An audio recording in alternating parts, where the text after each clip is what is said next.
Welcome back to the NALCS Countdown, where we're about 10.5 minutes away from Game 1 Champion Select. Patch 8.2, though, brought a host of changes to the game, so we're calling upon Freak, Azale, and MVP Caster of the Day, Kobe, to share their thoughts on what kind of an impact this will have to the competitive scene. Guys, take it away.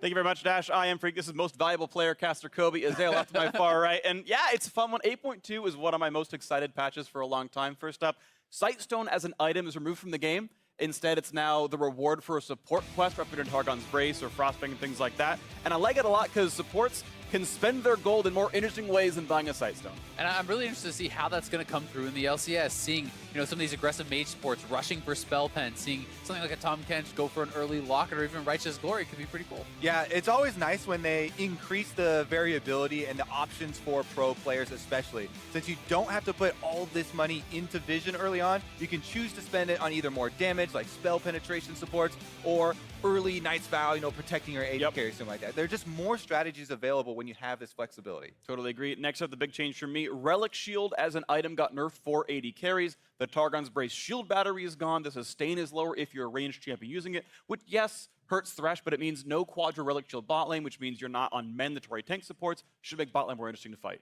Yeah, definitely so. I mean, not only does it reduce the AD carry sustain and the sustain for their partner, I think this could change up what AD carries are played, but also what supports are played, because people are so scared of playing a lot of these poke supports since AD carries are just healing through everything. Yeah, I mean, not having the quest completion turn into this big shield is going to make, again, more options viable of actually killing that AD carry. Yeah, maybe we see a few more assassins come out. We'll see. Maybe more work needs to be done. But next up, individual champion changes. Malzahar nerfs, Ezreal nerfs, buffs to Nunu.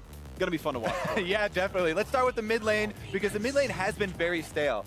These nerfs to Malzahar, less damage scaling on his Q, and a larger cooldown on his ultimate early in the game. This means the other premier, mid laners, Azir and the like, are going to rise up. Obviously, he pairs very well with Nunu, as top tier Nunu everybody knows. Play there. Yeah, Nunu also going to be buffing up AP in addition to attack speed now. And we have seen Nunu come out a little bit in the EU LCS. Yeah. Brockstar played it. So, I mean, I definitely think it is pretty viable.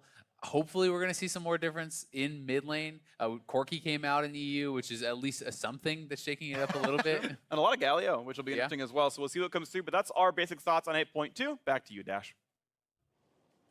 Thank you very much, gentlemen. Yes, we've seen a few new unique picks come out of some of the other regions with small sample size, most notably the new picks and bans, as were mentioned, as well as things like the Corki and the Galio kind of rising to popularity in some other regions. Yeah, we talked about the Galio either last week or a week before, with Fleet Footwork being a marksman that would come in post-Relic Shield nerfs, and also Galio is something that was big in the LPL and LCK. Not even really a patch thing, just people getting used to the pick. And I think it's going to be interesting to see what this implications have on teams with a more volatile bot lane. You think that would favor aggressive teams down there, teams like Team Liquid, maybe Clutch Gaming, anyone who's going to go for those kills down the bot side. And we'll go ahead and keep an eye on which teams adapt best to the patch and whether or not any of these pros stand out on 8.2. We'll be keeping a close eye on these 5 pros for our ones to watch today. They are Reignover, Sneaky, Smoothie, Power of Evil, and Contracts. For Counterlogic Gaming, it's Reignover. Yeah, we already heard Mark's opinions on Reignover in the Flame game, but I'm also done giving him a pass because he was good in 2016. He is a one to watch because he has to succeed for CLG to succeed. He needs to make the right plays, and he hasn't necessarily been doing that this year. Time for him to step up. Moving right along, let's take a look at the C9 bot lane together. This is both Sneaky and Smoothie. And there's been a lot of focus on the top side with Sven and Licorice joining the team. They play a lot of carries on the top side, so it's very easy to kind of tunnel up there, but quietly, Sneaky and Smoothie have been the foundation of this entire team, not only just in terms of being solid, taking double TPs and showing up everywhere on the map, but actually getting solo kills as well. Yeah, last year there was a lot of talk in C9 about Jensen and the rest of C9. This year I feel like it's Sneaky, Smoothie, Jensen, and kind of the rest of C9. These guys are making a name for themselves with their performance, arguably the best performing bottom lane so far this year. Next up, Optic Gaming's Power of Evil in the mid lane. What are our thoughts here?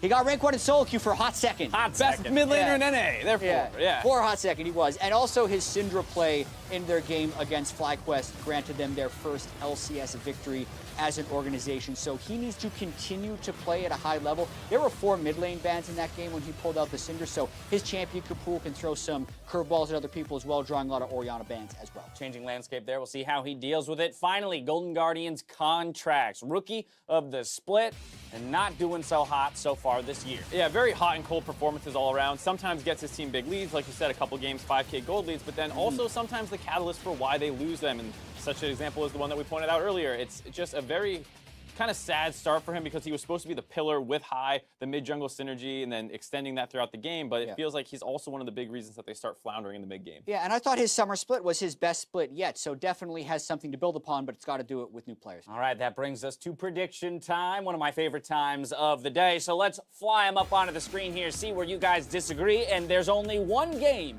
in which you differ, and that is our third game of the day, Clutch Gaming versus 100 Thieves. So Mark Z for Clutch, Jap for 100 Thieves. Let's talk about that one real briefly. So just real quick, I understand 100 Thieves is the favorite. I actually agree you with put that. them over 10.5 wins for this. I think they're the better team. You I just think in this game, with the bot lane meta changes, hopefully Clutch Gaming has prepared some things. I think Someday is a clear favorite over Solo, but the mid jungle and the bot side are areas where if 100 Thieves are not well coordinated, that they might get exploited. And I'm taking the upset here. I admit it's the upset. All right, yeah, I think 100 Thieves, especially the bottom lane, they got first blood with that trio of jungler, AD carry, and support. It was a Jat stat last week. I know. 3 out of 4 games. So, yeah, I see him as favorite. Thanks Trend's going to end at some point. All right, Love fair enough, fair enough. I do want to touch on Echo Fox, though. All right, let's touch on Echo Fox. Because I have been predicting CLG, and I think that is the sole reason I'm behind Mark Z in the standings. And I am predicting Echo Fox, but part of me thinks CLG is going to win. And That doesn't... So the only time CLG has won in the past is when no one believes in them. Oh, So okay. I have lost belief, which just in the back of my head, I actually dreamt that I predicted Echo Fox and CLG smashed them. So are you conceding the prediction games so that giving your power rankings might Yes, have a he's chance giving to this be himself is up. right? for CLG. Yeah, CLG Jat's fans- playing the long game. Their He's- performance is inversely proportional to expectations, so I'm taking these down Yep. so they can succeed. If they turn it around, everyone, don't credit the players or the coaching staff. Credit Jat for changing his opinion. For picking Echo Fox. Yeah. All right, well, with 3.5 minutes left on the clock, I want to get your win conditions for that first match of the day, CLG versus Echo Fox. Jat, since you're kind of half rooting for them / trying to look for a way Either for way, them to I win win, anyway, Dash. It's why don't you hedging go ahead my and bet. give me the win conditions for CLG? It all centers around restraint. They did not show restraint against Clutch Gaming when they gave Febiven that Azir pentakill, and it's been a recurring theme where they don't know when to say no. They just go, go, go, even when they have deficits, but they've had small leads on where I feel like if they had restraint and a more controlled game, they'd actually be able to win a lot of these. And Echo Fox is going to fly at you, so just be ready.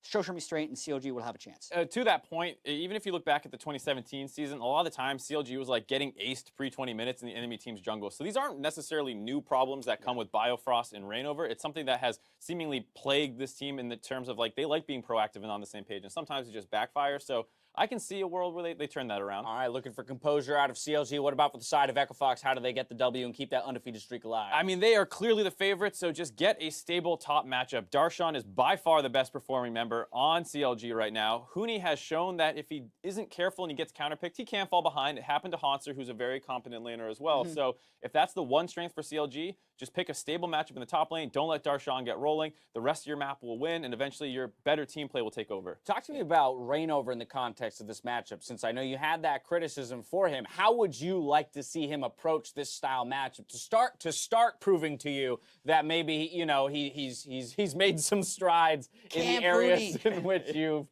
deemed him unworthy or deficient? Yeah, I think that is a good point that Jat's saying. And funnily enough, Dardoch and Reynor have always kind of had this like weird kind of battle between them where they've always wanted to one-up each other. And when Dardoch was rookie of the split, the one person who one-upped him in the jungle every single time was Reignover. Right. Things have been flipped around a fair amount now where Dardoch is the one jungling for Huni. So if Reignover can have a similar performance and get on top of Dardoch the way he did with his really intelligent pathing, we have to admit, and put Dardoch behind and frustrate him in the jungle, that is one avenue they could look for as well. Yeah, and this is also another big test for Dardoch and the rest of this entire Echo Fox team. As we mentioned at the top of the day, the expectations have changed for this team. We just both called them large favorites in the match against CLG, where hardly anyone would have said that 2 weeks ago or 4 games ago. They came back from 2 big deficits yesterday, and they need to prove that they can consistently be a top team if they want to keep these expectations. I mean, Adrian, just on your screens there, let's not forget that we just had a discussion around maybe the changing bot lane meta, and he's been one of those supports to kind of play what he wants, regardless of meta in a lot of places. But if, hey, some of the champions he's been wanting to bring out are finally, rising to dominance or at least in strength, let's see what he brings out today. Could be interesting. Absolutely. I mean, Echo Fox's bot lane and mid both have very big champion pools. I know people like to push Adrian into that kind of box where it's like he's all range support, but he had played a ton of Alistar before. He'll play whatever he thinks is best in the meta. So if the meta has changed, you'll see him start spamming some of those poke supports. All right, just a few seconds away from game 1 of the day. So back out to the battle arena we go to hand it over to the casters to get us into games. Thank you very much, Dash. Counter Logic Gaming on your screen right now. First game of the day up against Echo Fox. It's going to be a fun one to watch for. My name is David Freak Turley, the man to my right that you can't see, but trust me, he's here. I'm invisible. He's invisible. You can't see him. It's John Cena. Sorry, Isaac is Cummings Bentley. We're into this one. Champions Select beginning in 3, 2, 1, and here we go. All right, it's going to be a good one. CLG obviously quite a slow start to the split for them. Yeah. Very high expectations from most people. Coming into the split for CLG, and they have not been able to take down a playoff caliber team yet this year. If they were the ones to take the first win off Echo Fox, that'd be a big deal for them. It would start to right the ship, start to have people regain a little bit of confidence in their players. That means they start losing again, because as soon as you believe in CLG, as Jat said, that's when it all goes downhill. Chronologic Gaming hoping to maybe remain the underdog a little bit longer. Picks and bans coming through. Again, 8.2 is the patch we're on, and basically only EU LCS and NA Academy have played professionally on 8.2 so far. So if these teams either want to take a page from Europe or their Academy squads, they can. Otherwise, it's these teams sort of blindly trying to assume what they think is good this patch without a lot of other solo queue. Sorry, that's more what I mean. It's up to their own intuition and learning. They're not copying from weeks and weeks of data or watching the Koreans and whatnot. I'm always intrigued by that to see what they think is best, and CLG thinks Zoe is the pick for Huhi. Quite a bit of mid lane focus in the bans already. You saw Cassio, the Azir taken away by CLG. Aurelion Sol going to be taken away by Echo Fox, which I believe to be one of the strongest mid laners on this patch, actually, with Glacial Augment. That got buffed. It's even better. It was already the best Keystone for Aurelion Sol. Caps, I believe, brought it out just yesterday. So certainly a pick to watch out for, and it's going to be pretty standard, though. Zoe versus Rise. So Zoe versus Rise. 2 of the big 4 from 8.1, so nothing really changing up just yet. Absolutely agree. We had some of the fringe bans come through with the Cassia, the Aurelion Sol, even the Azir off the table as well. Nunu, want to point out, of course, not banned, so if one of these teams wants to play it, they can. Gangplank did drop some priority with the Kleptomancy changes, but of course still a pretty high priority champion. Hooney's going to get that for himself. Yeah, and I'm going to be interested to see if any of the top laners are kind of adapting and shifting away from Kleptomancy on GP at all. Grasp is actually quite strong. Airy in some easier matchups can be very powerful here as well. And Grasp definitely in the tougher matchups can really help to sustain you through the lane a little bit. Gnar would be one of those tougher matchups. And to kind of reference what the guys were talking about on the desk, they think one of the most important keys to victory here for Echo Fox was actually getting Hooney a very stable matchup, and this is more of an advantageous matchup for Darshan. This is an avenue of attack for CLG, and if they could have some good early game pathing, put Darshan ahead, that's certainly a path to victory. Something I'm a little bit intrigued by, actually, is no Jarvan in the first round of picks right now. With Sejuani off the table, Jarvan is kind of the plurality jungle pick right now, and neither team thought it was important enough to grab right away, so we'll see if jungle is pinched down a little bit farther in the second phase or not. Yeah, I definitely agree, but with Nunu on the table, maybe they're more comfortable trading things like that. Sure. There's obviously, not Zac up, as that has been banned away, but there are still some other options, such as the Gragas, even some of the more aggressive options. We have seen, Rengar coming out, Kha'Zix coming out, things like that. Eve has been nerfed quite a bit on this patch. I don't really expect to see it as much anymore, but certainly some options left. Fun to see a support Shen ban come through here. The Gangplank, is 99% of the time going to be in the top lane there, and we're seeing still, of course, a pretty high prize on tank supports. You'd expect these teams to scrim each other, so you shouldn't have the read if you're Echo Fox of what Bilefrost is next up on. He's going to assume some gen. I think we saw that once from before. The Tarek as well, he's been good on. The other thing I really like about the Shen support ban in particular, not just as a generic tank ban, but if your avenue to victory here for CLG is Darshan bullies lane, you camp the GP, you split push, you dominate in a side lane, well, Shen can really start to kind of mess that up. If you're looking for early dives, up on the top side trying to dive a GP and the Shen ult comes in, that can turn things around very, very quickly. So a lot of teams just simply don't like dealing with that global ultimate coming out of the support. And it's all picks turn to lock in for the team. They still need a jungler. They need a support for themselves. I wouldn't typically blind a Blitzcrank, especially in a Kalista lane where you just ult the support back out, but waiting for the time to tick down, we'll see what EchoFox wants to grab for themselves. I would guess a jungle grab unless they think there's a highly prized support, and yep, jungle, Gragas for Dardoch, ex-CLG jungler, Gragas main, who would have thought? So Gragas going to be coming through.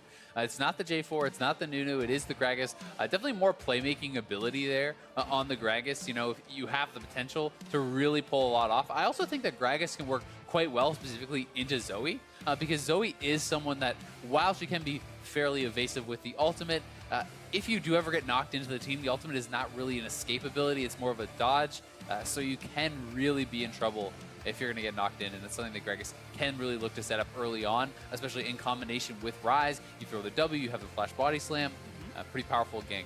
Absolutely agree. Nunu hovered, will they give it over? Yes, okay. Nunu makes his entrance in the North American LCS. And that's going to be the jungle of pick for Reignover, which honestly seems like his kind of champion, right?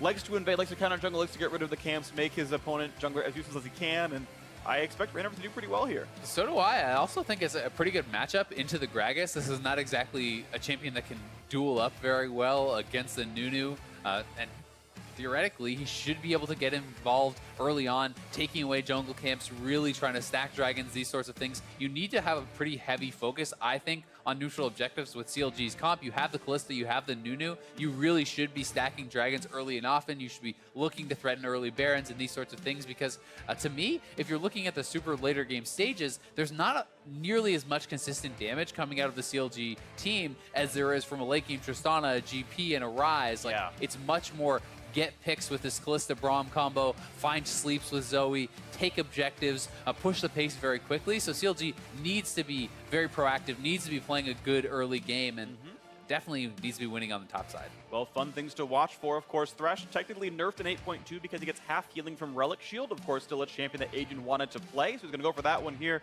And then I'm not quite sure which bot lane's going to be winning, but we expect Gnar to have the push lead over Gangplank. We talked about several times now how CLG might want to play through top lane. Darshan's been pretty good.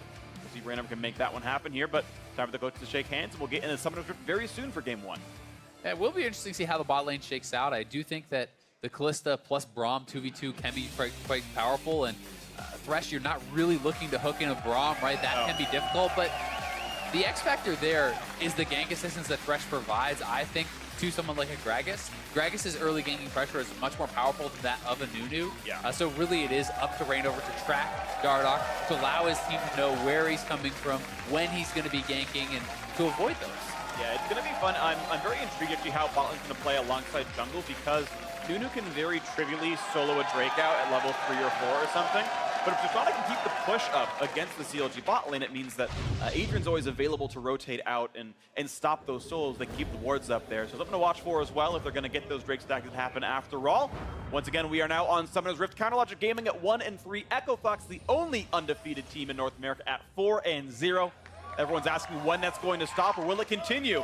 And we'll see right now if Huni can have his second 18-0 season. On to the Rift we go, and who he can look for a Q? Finds no damage. So the CLG Classic, though, pre-planned level 1s has been one of their strengths, I think, over the years. Always keeps teams guessing, always does have that threat, and Adrian's standing pretty far back here, but if you do get tagged by a Braum Q, you're going to have to be pretty worried. I don't think they're really going to be able to find much, but I always like that CLG is willing to try these. There's very little risk as long as you have it orchestrated, you have everyone moving to the same spot, you're 5-stacked like they are, but sometimes it pays off with a kill or a summon. Yeah, no obvious payoff here. There is going to be the small downside of Huni gets to walk in and think about putting a Trinket Ward down against Reignover's blue buff. He's not put it down just yet, but he had the free option if he wanted to. EchoFox decides they don't want that. You mentioned it a second ago, it will still be Kleptomancy on Gangplank. I also agree that Grasp will be pretty good on him, but not going to be the case. Of note, Spellbook on Gragas means that he's going to have a really low flash cooldown.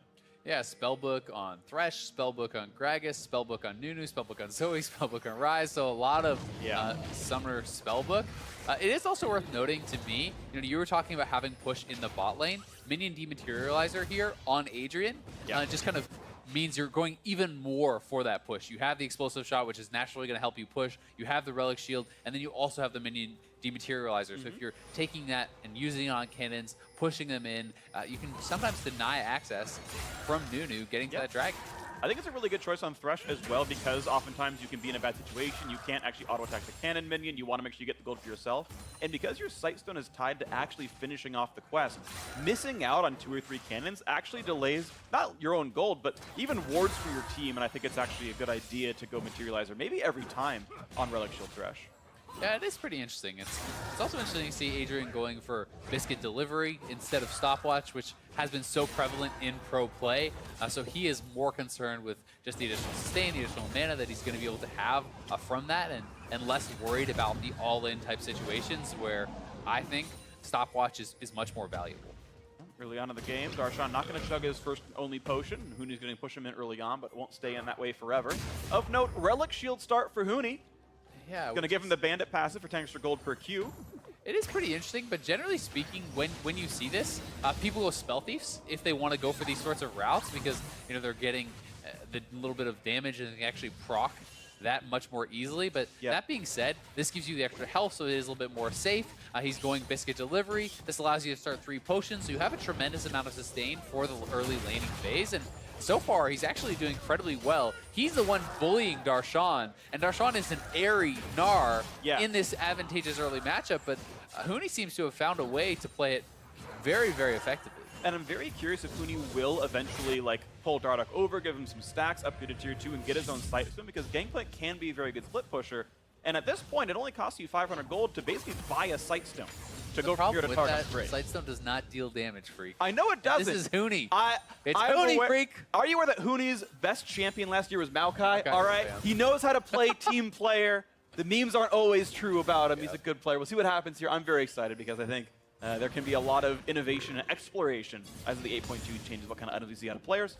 For now, though, we have had a fairly low impact early game. Small farm lead to Stixxay in the bottom lane, which is nice because CLG's bot lane has been a bit weaker of late this split. Yeah, and my guess, honestly, is that he's just never going to go past the Relic Shield, because I think it's going to take a long time to actually get to the 500 gold for the Sightstone upgrade if you're not consistently executing minions.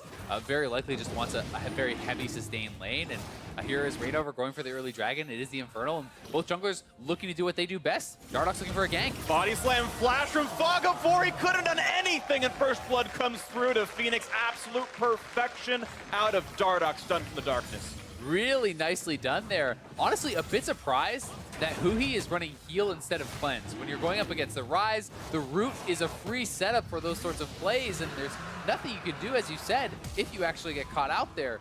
Cleanse, not sure if it would have saved him or not, but either way, both junglers doing what they do best. Dardoch picking up a first blood here for Phoenix, and let's see this one more time. Was it actually set up by the root? It was not. It's basically the exact same time. Honestly, nothing he could have done there. I think even with cleanse, it wouldn't have mattered. I think it's literally impossible even to react to that, how fast that body slam was. Nothing you could have done there. So, unlucky for Huhi, but hey, good lane pressure there by Phoenix. Props to them for making that one happen. And so, 1,100 gold lead for Echo Fox to combat the Infernal Drake that Rainover picked up. Definitely the edge there is certainly much more heavily to Echo Fox's side, especially in the early stages. That gold is going to be worth a lot more. The fact that Phoenix got a really nice early base, he gets early lucidity to already work in combination with the Summoner Spellbook as well as his tier. So his teleport cooldown, his Summoner cooldown in general is going to be extremely low, and it does make it so hard to ever push Ryze out of base, and gives him more ability to actually move around the map and answer some of these plays. To watch for. Rainover against the counter jungle, gets rid of a giant Krug and just walks away. So that's going to be 70 gold to him, and the camp's going to despawn before too long. We'll see if Dardoch shows up before those all do go away. Otherwise, gold off the table. Yeah, but so far so good for Rainover. It's working out okay.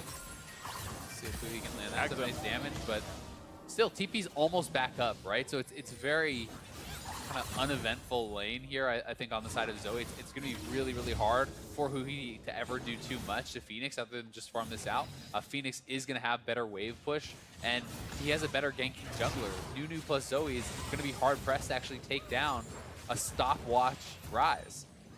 Absolutely agree. Might not see any dives work well, and Phoenix is going to be able to safely farm for a very long time. As we saw, the Inferno Brick went over, just kind of keeping up in the bot lane.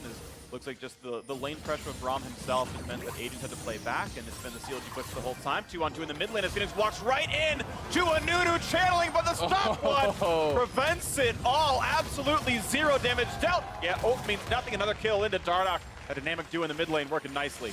Yeah, very well done there. They thought they were kind of baiting Phoenix in, but Dardoch was in the back. Huni had his ultimate. He's adding that in from the top side, and look at the early game item focus here from Huni. Not only does he start with Biscuit Delivery for more sustain, the Relic 3-pot start, now he's into Corrupting and a Doran's Blade, so he's so heavily focused on not getting bullied early, and I think this is the right choice for a GP. If you're going even in the early stages against the Gnar, you're feeling so good, and here it is one more time, Sleep getting blocked by that minion, and Huhi just getting run down. Nicely timed stopwatch here by Phoenix, denying the ultimate, and CLG has to go into full retreat. There's nothing that Rainover can do from here. Even the Echo Fox bot lane was coming first. Yeah, so beautiful stuff out of this whole squad right now, and Echo Fox looking to maybe make it 5 games in a row here. Even Jet's prediction change couldn't change much, so CLG having to fight back from a now pretty meaningful 1,500 gold deficit at only 8 minutes into the game. Huni's still farming up pretty nicely for himself, walking back. I think it's even more meaningful because of the compositions, right? This is a Tristana going up against the Kalista. This is a GP going up against the Gnar. And even the Rise versus Zoe, I favor in team fights in the later stages of the game.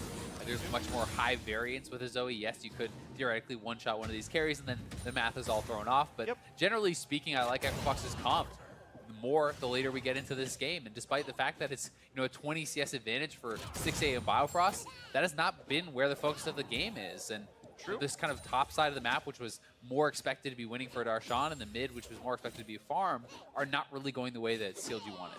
I do think that the time for CLG is coming up very soon, though. Kalista's up to level 6, Braum's there pretty shortly, and Adrian doesn't have a combat summoner spell. It's only Spellbook, which means literally nothing in a fight. So maybe something comes through, but Rainover going to look for top side. Was spotted. Dardoch right behind him. Those could be a very interesting 2-on-2. Remember, there's no stopwatch for Huni. He can't really get out. Flash, but he's low on health. Oh, what a nice play. Pulls back Darshan. He's going to be Mega Gnar, though. He's going to transform.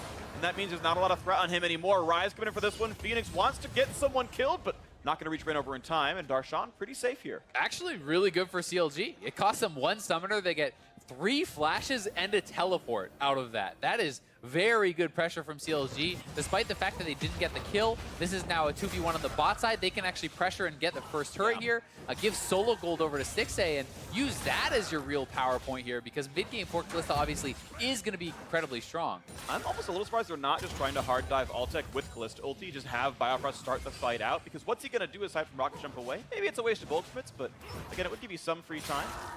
And Thresh back in the lane, but as you saw from earlier, Adrian's not able to hold the 2-on-2 that easily, so yeah, see if CLG can get first turret and tie the gold back up. They're only down 1,000. Otherwise, this game's going all right for them, and Rainover making his way towards the bottom side. It is going to be a Cloud Dragon coming up next, so not really what CLG was hoping for, but definitely want to see Nunu continue that Dragon control, continue to stack that up, and accrue any early advantages he can from neutral objectives. But really, Rainover could just walk into the bot lane and kind of help them to push this in, because I think at that point with the turret this low, if you just simply walk into lane, blood boil your AD carry and threaten any sort of pressure, you can probably knock that down and get first turret, which would be very advantageous. They're not in a huge rush yet. None of the other turrets are under direct fire. Mid lane, top lane, in reasonable spots for the CLG squad. So we'll see when they actually choose to pull the trigger. Cloud Drake up in 15. Big damage out of Darshan to the top side. And Huni is flashless. One more clock will kill him, and he does it. Darshan solo kill in the top lane. That's the conversion on the burn flash from earlier.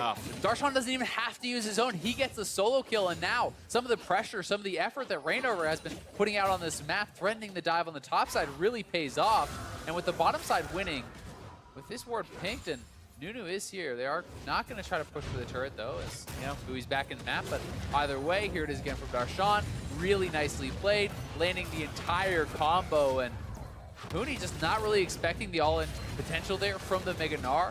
Gets perfectly comboed, and Darshan's pumped up. Oh, he is pumped up about this one. That is nice. Solo killing Uni is something very few top laners ever get to do. And CLG, I mean, if you're 1-3, starting to pull up against the undefeated team in NA, that's when you know maybe you're starting to turn your season around. So fully believe this one jumps in for an exhaust bit of damage into Phoenix. And back out he goes with the spellbook. And to Darshan's credit, I actually think he's been having a great season. To me, him and Huhi have been playing very well, and yes, Huhi is quite behind this game, but in general, I think CLG's solo laners have been a real strength for them this season.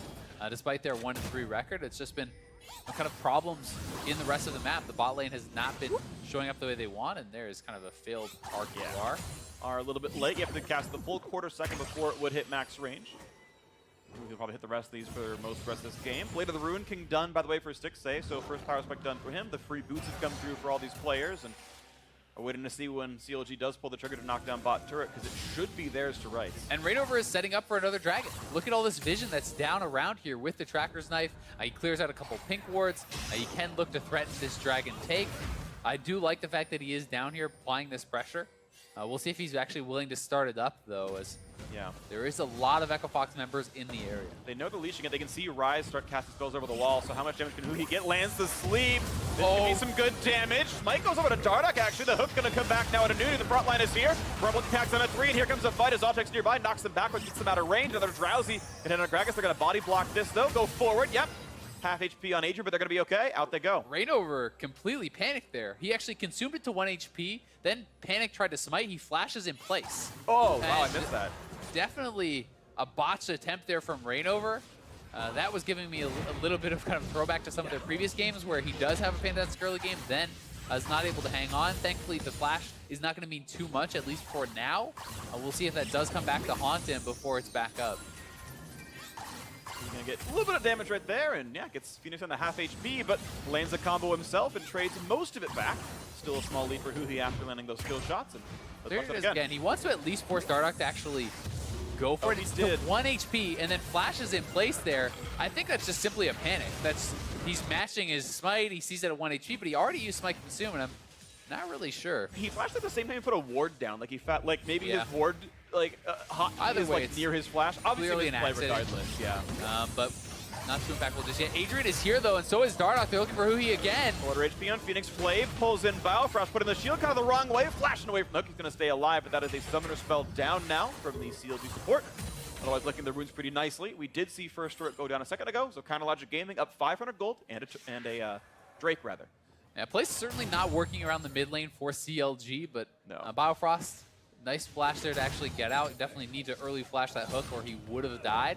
And certainly so, you know, the fact that Blade of the Rune King is already done here for Stixxay. They have a lot of power on the bot side. They have full vision control. CLG's vision on the bottom side of the map is actually fantastic. If you can look over at that in this mini-map, it's going to be a second dragon going their way. They do have a gold lead now, so things are certainly starting to look a little bit better, but they do need to continue to push the pace. They do need to continue to keep this pressure up because the mid game and the late game is really where they have struggled. They have had some pretty solid early games throughout the season, so we'll see where they go from here.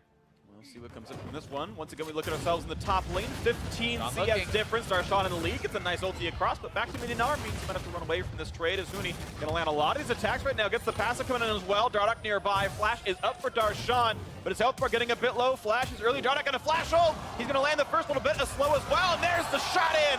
Huni gets himself a kill. Revenge with help from Dardoch.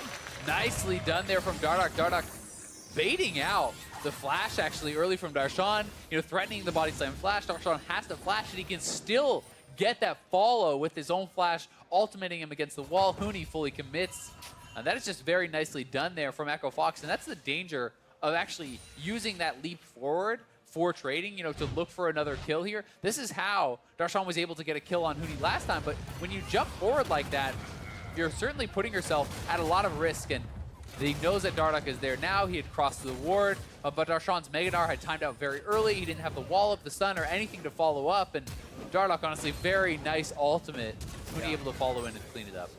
Nicely done by them. Actually want to point out that Darshan was able to catch his boomerang on the way back. So he never got the cooldown to land another slow, and couldn't keep Dardoch at bay. Another play for Rift Herald. A slow on a Huni. Over the wall goes Darshan. Absolute Zero does about that much damage. We're going to run back over. Rift against Phoenix. Nice pick up there. Gragas gets that one. So Herald grabs here's a little bit of damage out of He going in, and half HP on Dardoch. The body slam should be up. Out they go, and now Rift Herald picked up without anything really important burned. Yeah, not too big of a deal there, but nicely done by Echo Fox. Anytime you're taking neutral objectives away from a new team, it's going to feel really good.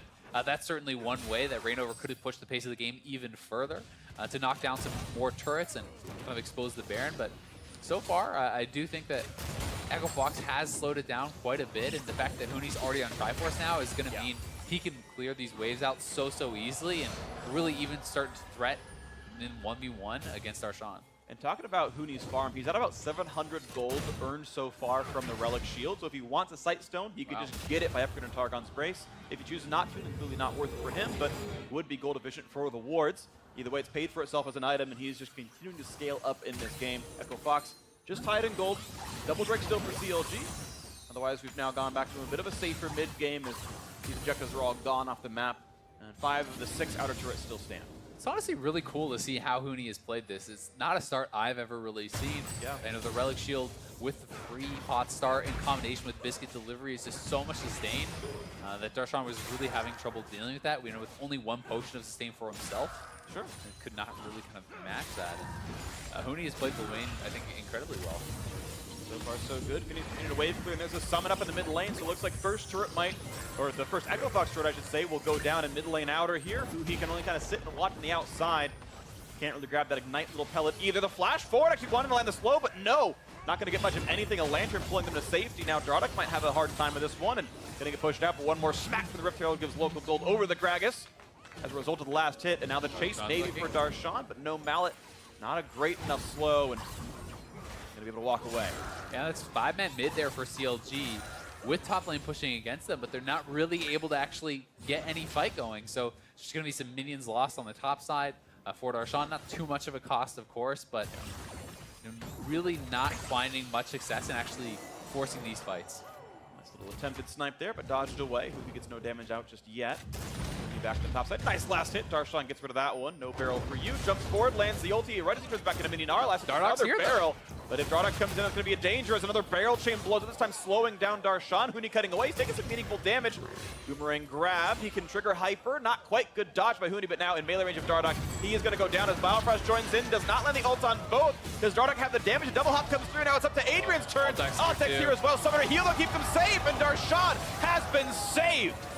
Made a movie about that one a while ago. Now right back to the engage. Not going to find a silence. Rain over here. Pops the hourglass. Gets rooted up. Bit of damage coming across, but still nothing just yet as Stixay is around. Ulti's already burned though. Is cutting back and forth. A couple of teleports. That was interesting. And CLG going to get away with no deaths. Yeah, 10 men in the top lane. No kills just yet. Darshan has come back to base. They're looking. A lot of CC on a Huhi on a half HP, but nothing yet grabbed, and no further poke on a Dardoch either. Drowsy, he's got oranges, doesn't eat him in time, almost goes down. That is painful. That is a lot of damage there, but Darshan is going to have to start, A, being more careful, or B, they need to get some deep wards so we can actually see when Dardoch is coming in advance, because he continues to jump forward, trying to play this aggressively on Huni, and were it a 1v1, it would be a great choice, but it's twice in a row that it has gotten very, very dicey. With Dardoch being in the back and use your escape to go aggressive, there's no real way out of a lot of those fights. I'm going to knock down this red buff over to Dardoch, but absolutely you're right. The re-engages have been very threatening, especially when you've got several spellbooks. It's not that hard to get several teleports into the team. We've seen Adrian do that before, and Phoenix has it currently. Things to be afraid of. There's actually been so much fighting for the amount of kills. I look out and I see it's 1-3, and it doesn't feel like that at all this game. Yeah, it has been a lot of fights, but not really fully committed fights, and very often it doesn't seem like either team can really get a grip on the other team and can't finish them off. Yeah. Looking at gold right now, I want to point out the highest on the team for CLG is Stixay. Again, we've given some comments that he's not been having a very good split compared to his peak, maybe beginning of 2016 where he was really, really good, especially that MSI performance, but maybe he's been a bit of a weakness for CLG. This game, though, he's the gold leader. He got first turret gold and all that. It's going to be more on him to be the carry. I mean, it's Nunu Callisto. Like, this has obscene team fight top end if you're able to actually free fire onto the front line. See if he can do it. He's splitting on this turret right now with some help from his friends, who he's not going to land that one just yet, but soon to be CLG's second turret. And Stixay has certainly had his moments this split. It's not like it's all been bad by any means, but he has really struggled to me in the late game in a lot of team fights. And again, he is in a position where he can carry here, right? He's going to be a blood-boiled Nunu with Braum protecting him with, you know, 3-man big front line. He should be in a spot where he can get some damage done, right? He's at a very strong point, and it's going to be up to him, to his positioning, to his reactions and his mechanics, to see if he can actually avoid the CC, avoid the damage coming from Echo Fox, and really put out as much as he needs to for himself. See what they can find then as the top lane turret not yet falling, in the whole squad kind of regrouping towards this side of the map as, of course, Baron has spawned about a minute and a half ago. CLG with better ward control right now over the area, but Echo Fox not far behind. They got that one control ward near mid, and they're getting a little bit of deep vision into that CLG jungle as well. See when that starts being contested. Obviously, Kalista, one of the very best, if not the, well, Nunu and Kalista, probably the two best. Add an Azir, and that Baron dies in 1 second. Oh, it would be incredible. But no Azir, it was banned away in this game. It's certainly an insane Baron team for CLG, and that is something that I think CLG historically has done a very good job of, is finding those sneaky Barons over the course of time. Something to watch out for. I mean, Echo Fox will have to respect. They're definitely in a tied game here in the mid. And one of the scariest things about going up against this for Echo Fox is, even if you see them starting it, it's not a 50-50 to steal, right? Yeah. This is so heavily weighted towards CLG's side with Consume plus the Kalista Rend. It's almost like an 80-20 and 90-10 at best. And if it's perfectly executed, it should be no chance at all for Dardoch to actually get it. So that's the real terror, is that even if you spot them doing it, if you're too late, it's already gone by the time you get there, and there's no chance to steal. So you just have to kind of give it up or try to take a team fight and win after. Absolutely. CLG still playing defensively around Stixer, though. They're not really committing him to these turrets too quickly, despite top turret being at about 10%. Respects the fact that Phoenix is there on Ryze, backs off for now. That Ryze still scaling up, though. 2 major items done. He's got the Zhonya, so free escapes available now for this champion. As still just kind of farming across the board back and forth. 40 CS lead for Stixer, but as far as individual gold is concerned, 1,600 up for Huni, courtesy of his builds and how his Q functions, so a pretty gigantic lead for the Gangplank on that side. Yeah, already done 2 items well ahead of when Darshan is going to be, and he is going to be a monster in the late game. And this is why I do kind of worry for CLG. I'm not trying to give the impression that they've already been outscaled, that they have no chance of this game. They certainly have a lot of time, they can still get something done, but you do not want to play passively. You do not want to just allow these teams to sit and free farm, because you are just giving ground. It's going to get worse and worse for you over time. You need to play an aggressive game. You need to pick up the pace and choose your moments. We'll see when they are going to do for that, because if they sit around for the next 5-10 minutes without a fight, I feel like it's massively weighted towards Echo Fox at that point. Sure, and you talk about giving up ground. I mean, take a look, if we can talk about the vision on Echo Fox's control of that western jungle right now. Several deep wards actually inside of CLG's blue buff area. Just set up for Baron, looking now for Adrian. The flash only knocked right back and kicked out by Altec for the re-engage. Drowsy, this could be the kill. Do they land the skill shots? He's going to wake up and Stixer finds himself a kill. 2-3 on the scoreboard now. 4v5. Does Huni choose to join? Yes. Baron not going to land, though, so now support missing, 5v4 for CLG. Well, the question is, do they start up the Baron? Do they actually feel like they A, have to, or B, can? Huni getting chucked a bit there, but Darshan is going to go back to base. He has his TP available, and it's Echo Fox shoving mid, trying to get priority. Pretty good job by CLG finding those opening picks. Those bubbles, sleepy trouble's been happening, and yes, there's the call. Looking at Baron right here. They've got Ren, they've got Smite, they've got Consume. This is, as you mentioned, 80-20, maybe 90-10 in CLG's favor. The Smite fight, not really in Echo Fox's interest. Can they find the team fight is a question. Adrian does not have teleport up. He switched it back out. And there is no GP ultimate, but they have to be very careful of the barrels they're pulling off now. And I mean, Adrian is back up. They expended the teleport. You see Hui walking back to mid lane. It feels like CLG has kind of pulled off this one. And that means it's a wasted teleport. That means nothing really gained from the pick. And Echo Fox navigates very well being a man down. For a play maybe on a Phoenix, a very fast-moving double cloud trick. Nunu actually, he's real quick, but well, they will get the turret out of it at the very least. But you're right, CLG unwilling to go for too much more after the opening pick. Next strike in 1.5. Turret score 2-1 means a only 500 gold lead. And some of that's having to deal with the fact that Gangplank literally prints money, but see how it goes. And here's the play again. The Drowsy is landed.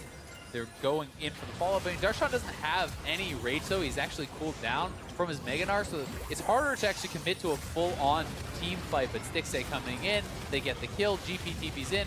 Darshan's very low, so they want to try to back off and reset it. Didn't actually have confidence to fully commit to the Baron after he did TP back. But once again, they're over there. And they rotate fast. Double Cloud Drake plus Blood Boil actually a lot of good map ability tools in the general sense. Maybe CLG can find themselves an opening in that way. It's part of that new strength is stacking those Drakes from earlier. Certainly so, and the amount of attack speed that 6A is going to have with lethal tempo plus Blood Boil is going to be pretty obscene. If he actually does get into a team fight here and is able to get the lethal tempo going, is able to consistently auto, he's going to be stacking spears so absurdly fast that you certainly can surprise people with the amount of execute damage coming out of the Ren. Totally agree. So things to watch for in this one is they can keep doing well. Probably going for a Bloodthirster next item. It's almost ubiquitous here. He went Legend Bloodline as well, so a lot of sustain available. The attack speed, of course, provided via Blood Boil and the Blade of the Rune King and Precision Path bonus. Lethal Tempo helping. And we're going to go ahead and knock down some more wards, CLG. So they are starting to wrest control back over. They've gotten rid of most of those Echo Fox wards around this river. But it's Phoenix on the bot side, and I think CLG, they're going to go for Huni here.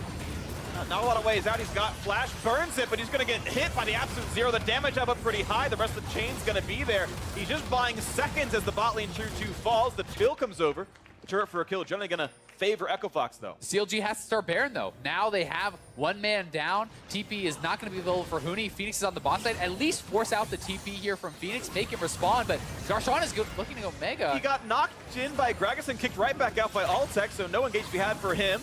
Again, Spears are stacking. Yes, they are. They're going to turn back to the fight. Dardoch comes in. They hook in, gets saved right back out as Braum looks to the re-engage, knocking him on the knockup, though. Dardoch in the middle of 5, though. There's the stun. Is the damage going to stick on through? Body slams away. Meganar into the wall. Gets himself 1 kill, and Adrian at a 1/3 as well. The second kill going to come through, no problem. Altec and Phoenix could not possibly win this fight anymore. And Altec not going to join him in the... Oh, he didn't actually... mistimed it. The timing was wrong, and he fell asleep for something, so no escape tools there. Missed the skill shot, get the kill anyway. Just Zoe things, and Phoenix certainly going to die. He is drowsy. He is going to fall. The Zonias to keep him safe. Misplays it, actually, and 1 kill comes through. Rise to it nicely. The shutdown comes in. What a chaotic fight. Oh my god, what a close fight. 6 has no HP, Biofrost no HP. Huni is almost back. It will not be the bear, but it is a lot of kills. The delayed ace for CLG, and definitely action-packed fight. Some misplays on both sides. I mean, Phoenix misplaying the stopwatch plus ultimate combo. That's the first time I've seen that, I think, in pro play. There was one last week I remember seeing. Okay. But yeah, it's rare regardless. Definitely rare, and rare. that did kind of cost him his life, maybe even Altec his life. But either way, CLG not able to go for the Baron, and the goal is still extremely close. So they need to continue to pressure this. They need to, once again, draw them back to this Baron and either start it up or threaten to do so, and I think they're going to go right on it. All right, knocking down the wards, and here comes the next attempt. Double control just to make sure they can see all of it. And good luck getting rid of this Baron. Dardoch is flashless, and he's not... Okay, now he's in range for the attempt. Rise is so far away, though. Do they commit? Barrel chain lands on the backline, Huhi and Biofrost and a half. Random getting really low, actually down to 1K. 2,800 head, there's the smite, and they grab the Baron, no problem there. Meganar in there, no ulti available for a few more seconds. He's going to get knocked around a little bit. Absolute Zero to D-zone the team, and back in goes the team. Hook's going to miss, though, wide, and Stixley by himself, but he's got lifesteal. Flash over the wall, staying safe for now. Altec's still in the hunt, though. Can they win this duel? He's got the team around him. Stixley might not have a way out of this fight.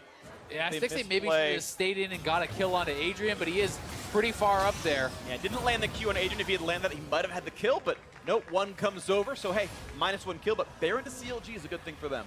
Yeah, very well done.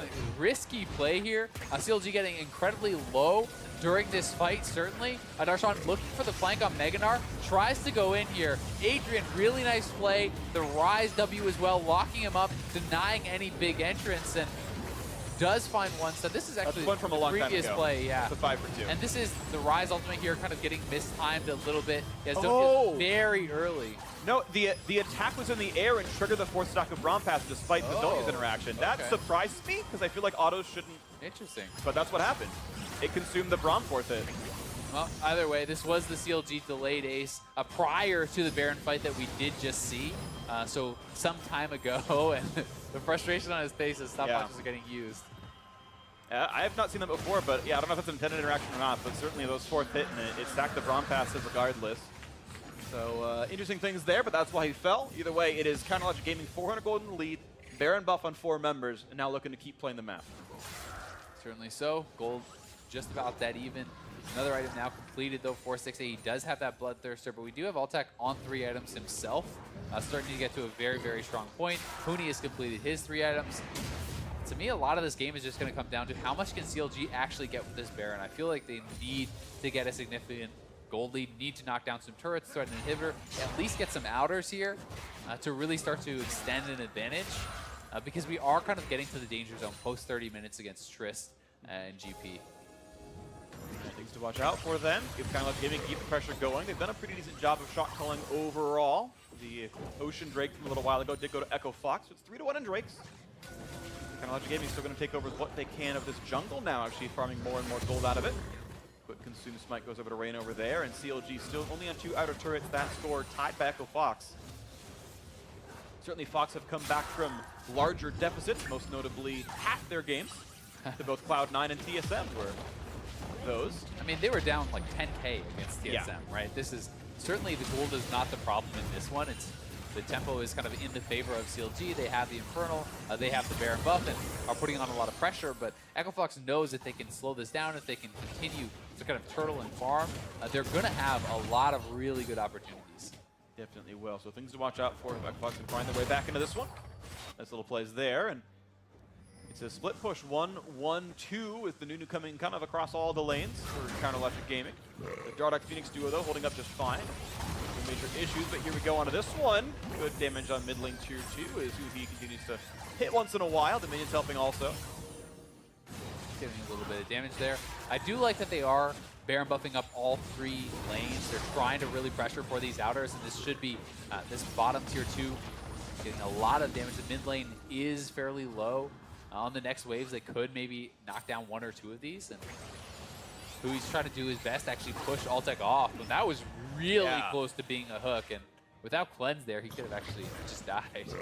That's the case. Tristana has meaningful damage here, and Hui did not have really good disengage tools, but stays alive. Sticks are going to get rid of this bot lane wave once again, but the rest of the squad's coming around. Early redemption pop just to make sure they can stay alive. I think that was courtesy of the Zoe. Damage on a Phoenix. Of course, he's got his own Zonia's down to 2 stacks. Spile crossing a half HP as well. No sleep can be had just yet for Hui. Gragas walked into it. That's a bit of a misplay. Hui gonna not find the damage though. Yeah, GEP ultimate forced out there, just trying to disengage them. Dissuade them from actually diving forward onto Phoenix. With that being down, Phoenix did go back to base, but he is home guarding back out. Honestly, Fox has done a pretty good job of actually stalling this out. They didn't lose any inners. They lost the mid-outer. That's it. Yeah, well done defense by Echo Fox, and that's definitely a mark of a good team is how well can you handle those Baron power plays. And pretty solid from them. Yeah, as you mentioned, the gold pretty close. This is within reason. I'm just not sure that it was enough for CLG, right? Sure. Do they really have a big enough advantage? Yes, they are still going to have chances. Yes, they have 3 dragons and Elder is coming up, but it has to be Elder, it has to be Baron, it has to be these sorts of things. And every time you are not able to close out the game with something like a Baron or an Elder for CLG, that's giving Echo Fox another 6-8 minutes or more, depending on when you're going to start it, etc., of farming. And that is very, very problematic for them because these guys are just getting so incredibly strong. Phoenix now has a fully completed Death Cap. Huni buys a Duskblade. He's on 4 Ms. These are very strong late game champions getting to incredibly powerful power points. And I just think that there comes a time where you just straight up lose. And maybe the case here. So CLG under a bit of a clock then, and see if they can keep the pressure on because they're only up the 1 turret. But they do have a nice moment coming up the next 2 minutes with the Baron in 130, the Elder Dragon in 150. If they can keep the tempo up and keep the control of the map, maybe it gets a bit better for them. And if they can find a really good flank from Darshan and things like this, or a great sleep from Hui, those are kind of the X factors for the team. Ways that they can really put the game on its head and make the scaling not matter, right? If you can eliminate someone right off the beginning of the fight, that's certainly a way in. But Echo Fox has been playing a very controlled, very smart, slow-paced kind of game here, knowing where their strengths lie in the late game. And you can even see all the vision that's being built up from Echo Fox around the Baron preemptively. And well, so far, CLG feeling pretty good. Honestly, they've still been able to play the split push game. Mid lane's going to fall, bot lane kind of similar. It will be traded by Phoenix getting 1 for himself, but I think most people can know 2 is greater than 1, so looks like a better trade for Counter-Logic Gaming. Over the wall they go, getting rid of the Blast Plant. Baron in 30 seconds. Maybe caught out. Ooh, Zoe gone already, though. Phoenix caught out Hui on this one, but he's very much alone. Not a lot of escapes left for him, and the damage going to come through. So both teams missing a mid laner now. Who wins the 4-on-4? Isn't here, though. They want this one without Darshan. 4.3 is a good call. They're going to find the 3rd kill this fight as Biofrost does not have an escape available. Dardock gets himself the killing blow. 3 for 1 as Darshan simply goes for a turret. I'm not sure this is worth it. I mean, Darshan makes the call to not join. Huni TP's in, and he may get this. I guess he's It probably went going to back get to the backdoor inhibitor bonus. turret, but There we go. the Baron is spawning. It's going to be an Echo Fox Baron. Huni is back here, so he should be able to actually get this inhibitor. We'll see if Rainover can play the hero, but without Flash It's available. almost impossible. You'd have to heavily misplay to let him in, so he's going to get the mid lane farm. Plus 2 kills, plus a Baron, minus 2 turrets. I would take Echo Fox for that. By far. And they're going to be able to have the Baron buff working for their favor to help them get positioning around the Elder Dragon, which is now live here as well. Definitely a rough set of plays there for CLG. Echo Fox looking to start up this Elder Dragon. We'll see if they commit to it, and we'll see if we get a replay on how exactly who he died, because everyone from CLG was coming in and collapsing on Phoenix, but Hui, who has not been using Cleanse this whole game, does actually just get straight up 1v1 rooted up. Yeah, wow. It's 1 EQW plus the GP ultimate. He's dead. What's weird is Phoenix actually had his ultimate available. I think he just mistimed it and hit Zonius too early because or he was hoping to wait for his team to show up in time. Either way, the re-engage comes through. Obviously, Echo Fox, with more members, able to clean up pretty nicely. Yeah, not even really close in the follow-up fight. Yeah. Well done. Just honestly a good kill onto Hui, and TP comes in from Uni, so it's their fight to win. Darshan is around here though, does have Flash, is almost in Mega. But Echo Fox probably going to wait Good, this out. they isolated Phoenix this time around. He is going to be in the right spot to get over the wall, no problem. That's ulti down Zonius as well. Hui at half HP though, taking pretty good damage to the Gangplank ultimate. Yeah, they're getting pushed out. They're actually being completely boxed off this Elder Dragon, and Darshan is now in midi, so I don't really think that CLG can take this fight very well. And no huge MR items yet. He's probably got about 120 magic resist right now is Dardak, but a full AP build out of Hui feels pretty good. Good Lantern brings one more to safety. The both war is still solid enough for Counterlogic Gaming due to Hui's attempts. And both teams have big waves in the side working for them. Echo Fox, their bot lane wave is looking very good. CLG has a big wave stacked up on the top side, but Echo Fox also pushed in mid lane. Stixxay is going to have to go to respond to that. Hui had to go back to base because he was poked out. He's actually keeping very far away from this. This seems like an unfightable Drake battle. Then maybe Rainover can go for a Consume Smite. That might be the only trade. Otherwise, there's not a lot of ways to fight for this one. There's Zoe's coming back in. Darshan is almost Mega. And he's close to Mega, absolutely the right thing. And oh, the kill on a Dardak. The jungler is gone to the front line. They pulled back. Oh, nice kickback though, but still 2 kills already. The third gonna come through with the Ren. The chase is in. He's looking for number 4, Stixxay. Just like in the finals so long ago. Looking for the chase down, and the Phoenix flashes over the wall. Q's not gonna land. Then here comes Darshan with the ulti into the wall. He gets himself the 4th of the fight. As Stixxay, life stealing up. The Drowsy is in. The A's completely 5 for 0 to Counterlogic Gaming. And they're going straight to the top lane. They could actually knock down this bottom inhibitor, then go straight up to the top side where Darshan TP'd. They get the Elder. They get a 5 for 0 fight there. So well done by CLG. And this is probably just the game. We'll see if they want to go for the end. It might just be 15 seconds to 25 on the shortest response, but 40 for the carries. The first turret is down. Next up is the inhibitor. And it's just that quick race, but it should be enough for CLG. The first turret under fire. Do you believe it? It's Counterlogic Gaming when all hope was lost to give the first defeat of the season to Echo Fox. They improved the 2 and 3. The defense not going to be here in time. Counterlogic Gaming, true to the name. And what a final team fight there for CLG. It seemed like they had been outscaled. It seemed like Echo Fox had held on long enough. Echo Fox gets the Baron. They actually push CLG out of the Elder Dragon area. But then CLG is able to find the perfect fight. They kill off Dardak. They're able to get both the Elder Dragon and win the team fight with Darshan flying in. Stixxay so strong on that honest Kalista. And honestly, very, very surprisingly ended. Like how quickly that game turned around, how quickly CLG is able to close it out. Very nicely done. Really nicely done. Counterlogic Gaming did well for themselves. Hui's poke ended up being most damage in the game, which is a surprise to almost no one. But yeah, Darshan had some good flanks. The overall team fight certainly solid from the CLG squad as well. And even though the gold was close, it felt like CLG for 90% of the time had the control of the map. They were the ones almost always able to dictate what was happening.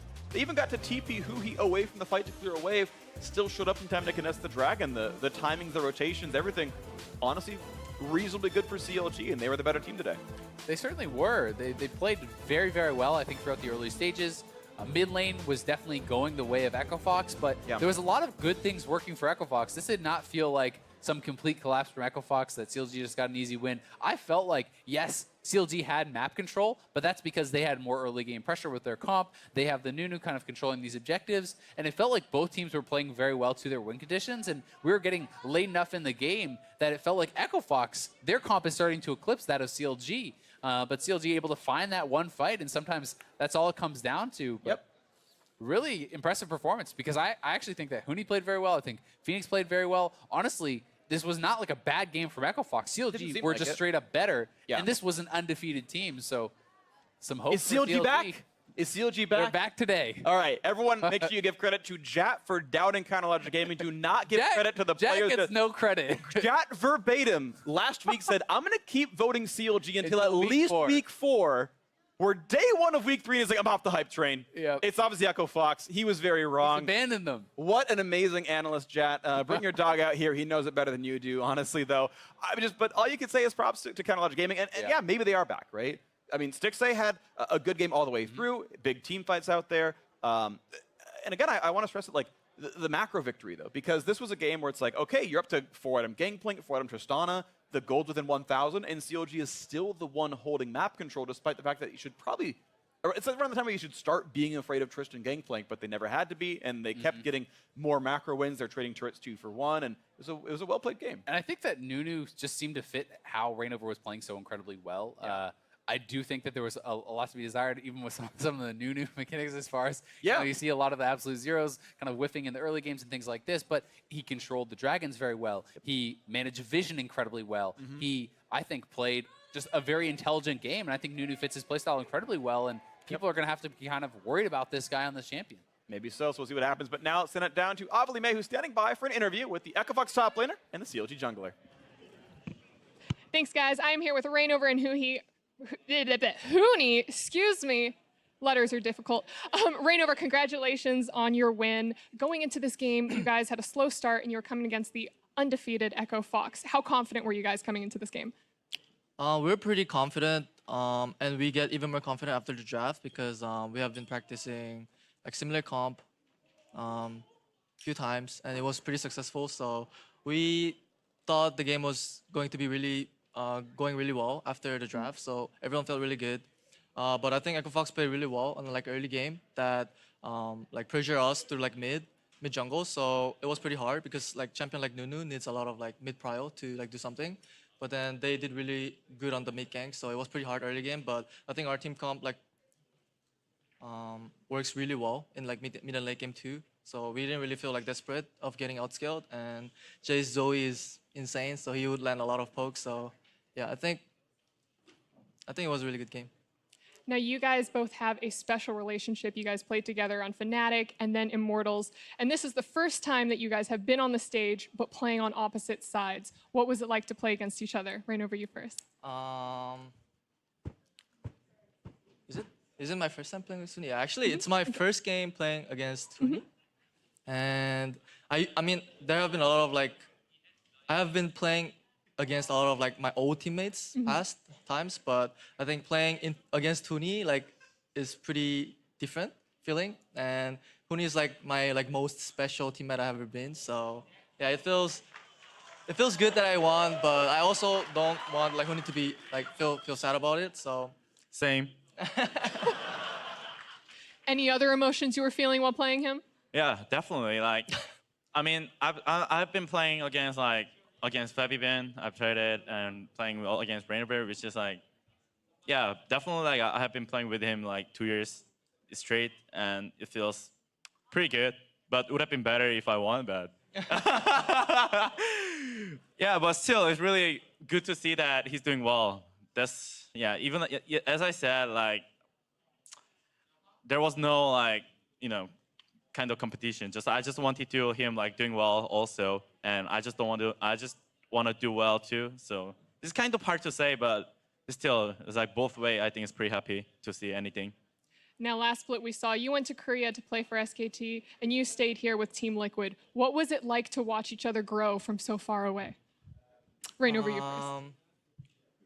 I was really happy Huni playing in SKT. Huni could have played in NA, but he had a really good chance to go to LCK and then play in the like best team. So I was really happy that Huni made that decision. and it was really satisfying to watch like his performance. I think he was like one of the best top in the world during the SKT time. So I was cheering for him, but I was also in the other hand, I was like really sad because I wasn't performing well last year. So I think just overall watching Huni, I was always cheering for him, and I usually like watch every game that Huni played in LCK, and we like try to like message each other if there's like good things or bad things happening. Yeah. I mean, I didn't watch all the game of he playing, so it's kind of sorry, but you know, I was just quite busy to practice, but still like I knew that he was like not doing well as a performance at the stage because you know I can always see like how it's going on about Team Liquid, and then of course he's my like special teammate too. So I was looking up, and it was kind of sad, but there's not much I can do, and I was trying to do like that's why we were trying to do maybe like trying to be like reunited like for this year or maybe later too if you get the chance, but you know. Now, is there any type of advice that you would offer to Rainover? Sorry? Any advice that you would offer to Rainover on his play? I mean, he won, so I can't give him advice. he should give me advice. What about you? Any advice for him? Well, I wouldn't say it's advice. I would just say Huni's doing super well. I think he's trying really hard. Like Huni's like a super tryhard player, and I think it always pays back. So I think he's doing really well. And I'm really happy that Huni is back in NA so we can see each other. And I really hope a good luck to Huni. Rainover, Huni, thank you so much. And now let's go back to the State Farm analyst desk. Thank you, Avli. Always a joy to see those two players interacting. Had very different stories in terms of last year's seasons for both of these players, but here they are up against each other day one, week 3, and Rainover is actually the one who gets the victory here. So no more undefeated teams in the league. That's one important thing to recognize. The other important thing to recognize is that CLG is the team that did it, and neither of you predicted that they would. I was very conscious about what I was doing, though, Dash. Okay, I said I was yeah. helping CLG by predicting against them is the only way they would win. I told you they were going to win. I might give a little bit more credit to the draft than that. Right. I really like what CLG put together here. They have a really strong early game. We said we didn't want to. It's hard to criticize a GP pick for one of your best players. Right. And so I understand why Echo Fox likes this pick, but against a team that primarily plays with a top laner who's going to carry them, you know, it is a little difficult to see that. And then we talk about Rainover being a great PvE player. Hey, give him Nunu, one of the best PvE junglers in the game. All right, so there you go. Because you did have some criticism to throw at Rainover at the top of the day, but you're saying that in large part they covered for as many of his weaknesses as they could from the draft specifically. Right, there was a play where Dardock's diving mid and killing his mid laner, and he's like, I'm going to get an Infernal. PvE, perfect for what he does. And also, I liked what Rainover said early on in the interview about them not having a sense of desperation because they thought they scaled pretty well with the Nunu pick and the rest of their team composition with Zoe. And that was our win condition, is to play with restraint on top of Darshan getting hyped for this game. Yeah, showing plenty of restraint from the team in terms of once they had that lead, playing it smartly from that point onward. Let's isolate rather that top lane matchup. Darshan versus Huni. Darshan had some strong words last week in a post-game interview when looking forward to this matchup, saying that he thinks Huni is one of the weaker players on the team for Echo Fox. That's pretty crazy to think of to begin with, but he came in and he played with that kind of a mindset. But I think their actual biggest weakness is Huni. I think Hanser was able to like abuse him with the help of his jungler. And I feel like that's the biggest advantage we'll also have, is that if I can get an advantage on Huni, I think it'll be a pretty winnable matchup. Yeah, and that takes a lot of guts to say. That was a 4-0 Echo Fox after CLG had just picked up their first victory after losing 3 games in a row and being 5,000 gold down to Golden Guardians. And then he kills them. Right? Then he lives up to it. He steps up. I mean, he's got the Gnar. He's got the Gnar pick into the GP, but here we have it, the solo kill in lane. And it wasn't all easy. There was times where Huni got the help with Dardock to cover some of their lanes, but Darshan still was generating a ton of pressure on the top side. Whoa. Damn. Strong words from Woo, Darshan. yeah. You can see Not as messing well, around. He was also like super hyped for it, and that did bite him a little bit at the end of this. Darshan, a little over-aggressive here. Dardock and Huni fighting back. I know the casters were talking a lot about how they were going back and forth so much in this, but overall, with the map pressure, I do think Darshan had a larger impact in the game. Now, this doesn't mean that CLG played without faults, right? We did see Echo Fox picking up a Baron, and we were getting to that point in the game where we're on a precipice, and perhaps Echo Fox, with that Baron, does outscale, can take it late. CLG able to put together the final team fight for the victory, but just because they got the victory doesn't mean we're free and clear all of a sudden when it comes to CLG's camp. That was one Echo Fox force away for being an Echo Fox victory. I don't know why with Baron buff and now an advantage you try and force a neutral objective versus a Nunu with 1 Dragon versus 3. Doesn't seem like a great call, and I think that's where they fell apart. But you could see both teams playing pretty well this game, like the casters were saying. A good victory for CLG here. Game 1 in the books. Up next, we got Cloud9 versus Optic Gaming. Before that, we're handing it off to the creative development team with their latest piece, which tells the origin story of Annie, the Dark Child.